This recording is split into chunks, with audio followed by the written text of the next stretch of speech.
All right, let's just jump right into this fascinating mystery. We're looking at the ancient supercontinent of Sahul, which, if you're wondering, was made up of present day Australia, New Guinea, and Tasmania. Now, for decades, exactly when humans first set foot there has been one of the most hotly contested debates in all of archaeology. It is literally a story that rewrites our entire understanding of human migration. But, as we're going to see, the true timeline of this epic ancient road trip, well, it depends entirely on who, or actually what, you're asking. Figuring out the timeline of Australia's first settlers is absolutely not just about digging up old rocks. It's actually this crazy three-way tug-of-war between archaeological dirt, microscopic DNA, and frankly some heavily polarized cultural friction. We're going to take a totally impartial look at all three of these pillars today. We need to figure out exactly why this timeline sparks such fierce debate and how a massive recent breakthrough just completely changed the game. So let's kick things off in 2017 with the Medjed Bay discovery. This was a groundbreaking excavation in Australia's Northern Territory that totally shattered the accepted timeline. It pushed the arrival of humans back a massive 15,000 years, landing right at 65,000 years ago. Now, you might be wondering, how on earth do you date something that old, especially since standard radiocarbon dating taps out around 50,000 years? Well, you look at the sand. Researchers used a really cool technique called OSL, or optically stimulated luminescence. By measuring thousands of individual sand grains, they were essentially checking the exact last time those deep sedimentary grains saw the sun before getting buried. This was a brilliant workaround. It bypassed the radiocarbon limit completely and confidently stamped a 65,000-year timeline onto the artifacts they found deep in the dirt.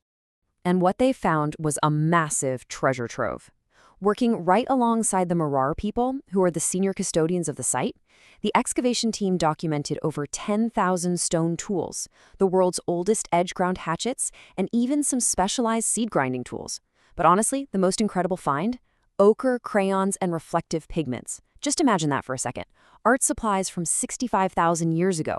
This tells us this wasn't just some fleeting visit. We're looking at a highly sophisticated society that was deeply engaged with their environment.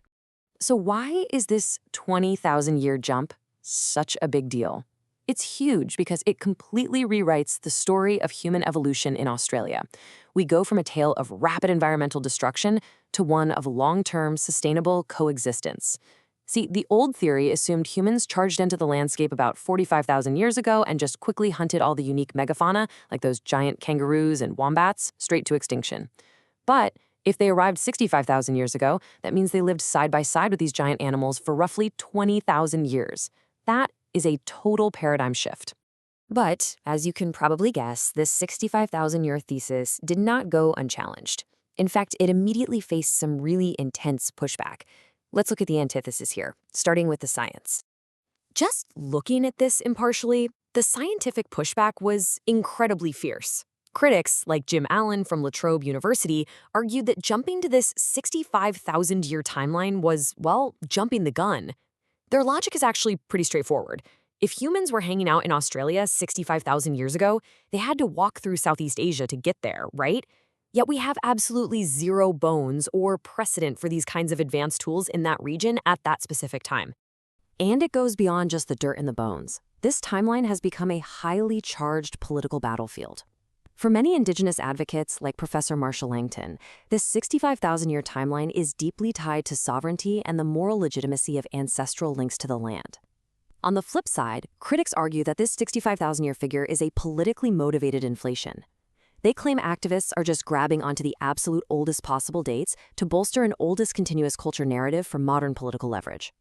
Now, as an explainer, we are definitely not here to take sides on this, but it is absolutely vital to understand that this timeline is just as much a cultural battleground as it is a scientific one. So, to bypass all that politics and scientifically challenge what the dirt was saying, researchers turned to the DNA. Specifically, they started looking at SNPs, or single nucleotide polymorphisms.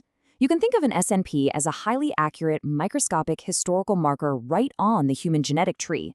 By examining the Y chromosome mutations of 18 living Aboriginal Australian men, researchers were able to trace their direct paternal ancestors backward through time. It's like a genetic GPS telling us exactly where they were on the globe. And when geneticists tracked these specific Y DNA mutations, the map told a completely different story. 65,000 years ago, these ancestors were definitely not in Australia. They were carrying the SNP CT-M168 and were actually still in East Africa. Fast forward to 60,000 years ago, and they had only made it as far as the Arabian Peninsula. According to their DNA, they didn't actually arrive in Australia until roughly 50,000 years ago. So, biologically speaking, a 65,000-year settlement at Majid Bibi was seemingly impossible for these specific ancestors. So how on earth can the dirt say one thing and the DNA say something completely different?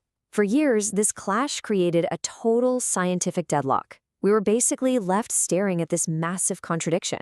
On one side, you have the long chronology of 65,000 years, backed up by physical artifacts and sand. And on the other, the short chronology of 50,000 years, firmly backed up by genetics. It seemed like a total stalemate. But then, in 2025, a truly monumental study dropped in Science Advances, and it provided the ultimate plot twist.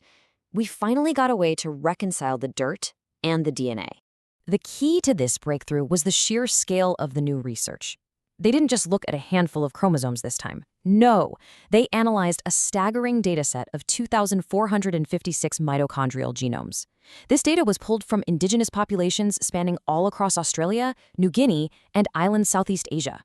Because the scale was so massive, it allowed them to see the big picture that earlier, smaller studies had entirely missed.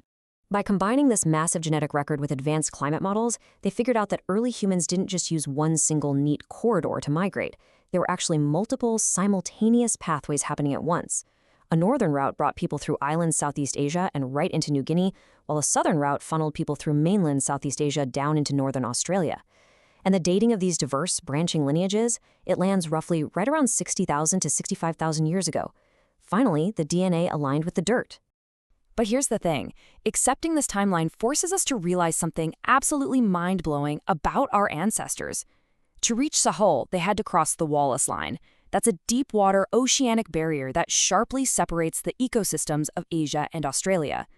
To achieve that rapid expansion 65,000 years ago, they had to successfully navigate open, dangerous water. This proves that they possessed highly sophisticated maritime skills tens of thousands of years earlier than anyone ever thought possible. So bringing the dirt and the DNA together leaves us with a pretty profound realization. The first Australians were not just early migrants. They were literally some of the most skilled, daring navigators of the ancient world. It completely rewrites the story of early human expansion. And honestly, it leaves us with one massive question.